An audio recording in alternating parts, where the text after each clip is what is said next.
Let's go now to breaking news, a briefing by the NPA on the killing of Babita Deokaran. Let's listen in.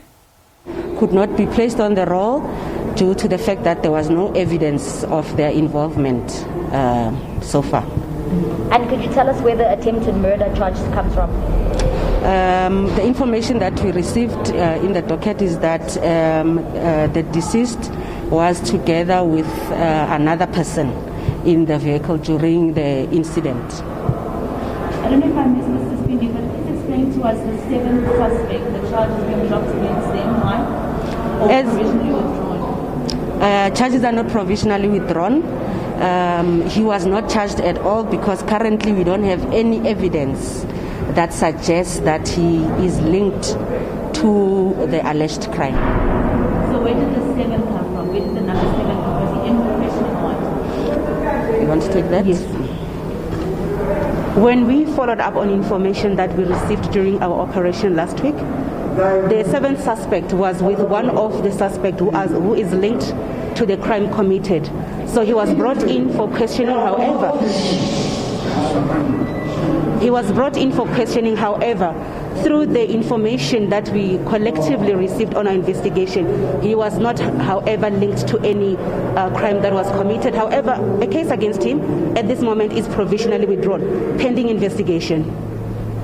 In terms of the person who was in the car with Ms. Babita Deokaran, what has happened to that person? Is he or she injured in the attack, or have they been placed into witness protection?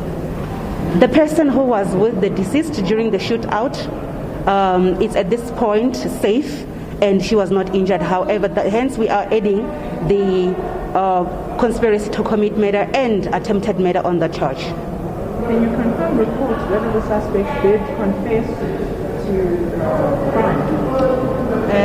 Well, that forms part of the state case, and as you all know, that matters are ventilated in a court of law. So with what we have currently will be confirmed, evidence will be laid in court, and we'll be in a position to know what we have as the state in our possession and what we don't have.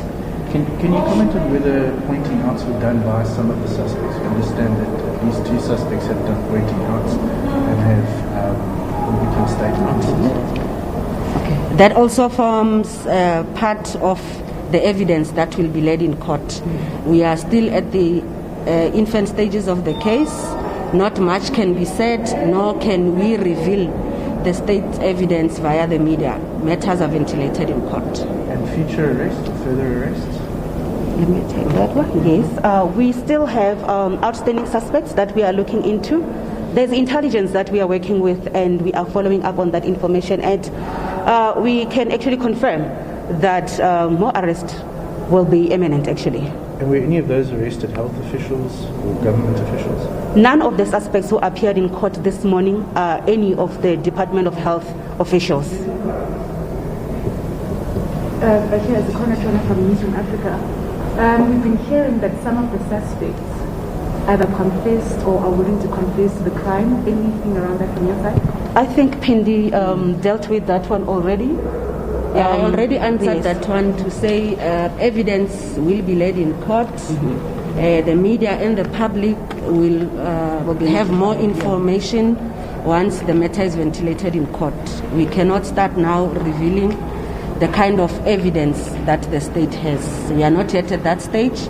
Currently the matter has been postponed for bail application, and more of those details will be revealed in court in due time. And in terms of those you're still looking for, is it numbers, how many people, men, women, have you been in contact with them or their lawyers? Where that you're looking for them? In terms of outstanding suspects, we cannot confirm a total number of those that we are looking for, but we understand that there is still more suspects who will be brought in court. Can I ask, I'm sorry, Connor? In terms of neighbors or anything like that, were there any of the help in the past information? Well, we cannot divulge more information on who is bringing information. Remember, we still have to we still have a responsibility to protect the witnesses and on anybody who brings in information as anonymous.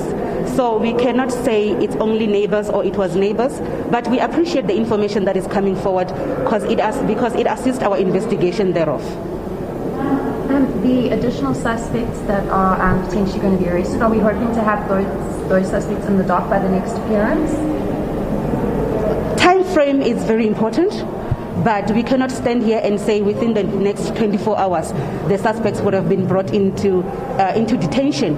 But we are very much sure that a team of investigation which is out there working with intelligence and other law enforcement who are helping to trace all the suspects who are actually linked to this crime will be brought to book. Can you give us any other information besides the suspects' names, like their ages or where they come from? Okay, we have 6 suspects. I'm not sure if I remember them from the head. We have... No, I have their names, but I'm saying besides their names, is there any other information you can divulge? Okay. Where they're from? Where they're from, their ages. Are they hitmen, masterminds? Okay. All suspects are from the KZN. None of them are Gauteng residents. Yes. They were arrested in the head office at NPA. Yes, and they were all arrested in KZN. Any other question?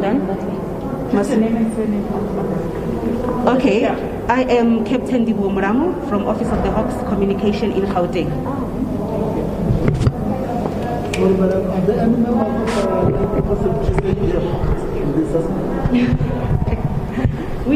Nzinga, as you heard, this was the NPA's spokesperson Pendi Mjondonwane, as well as any department. We can leave that for investigation. Any other questions, colleagues? Thank you. Going once, going twice. Thank you. We are happy.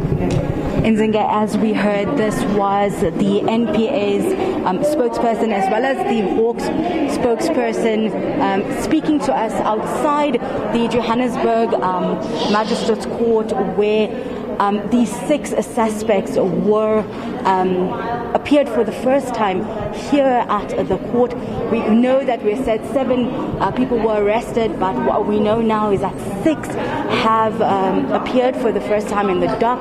They are facing charges of murder, attempted murder, conspiracy for murder, as well as possession of unlicensed firearms. These 7 suspects were told that the charges have been dropped and that they now are still investigating. We're told that the 6 suspects all were from KZN. They were arrested in KZN. We also were told that the suspects are not Department of Health officials, that all of them did not work in the department. What we know so far is that they will now appear again in the 13th of September in the docks for formal bail application. They are facing Schedule 6 offences, so these are quite serious allegations and quite serious charges. The 7th suspect we know now is not appearing. There were also rumours of whether or not these suspects had confessed to the murder of Babita Deokaran. We're told by the NPA that for now they cannot divulge whether or not this is true. We're told also that the attempted murder and the conspiracy for murder charges, they come because Babita Deokaran was with another person. We're told it's a female in the car at the time of her murder. That person is safe and that person was not harmed. But that is where those charges come from for now. The 6 suspects will remain in custody and then be brought for bail application on the 13th of September. Back to you in studio. Hasina Gori, thanks so much for that update.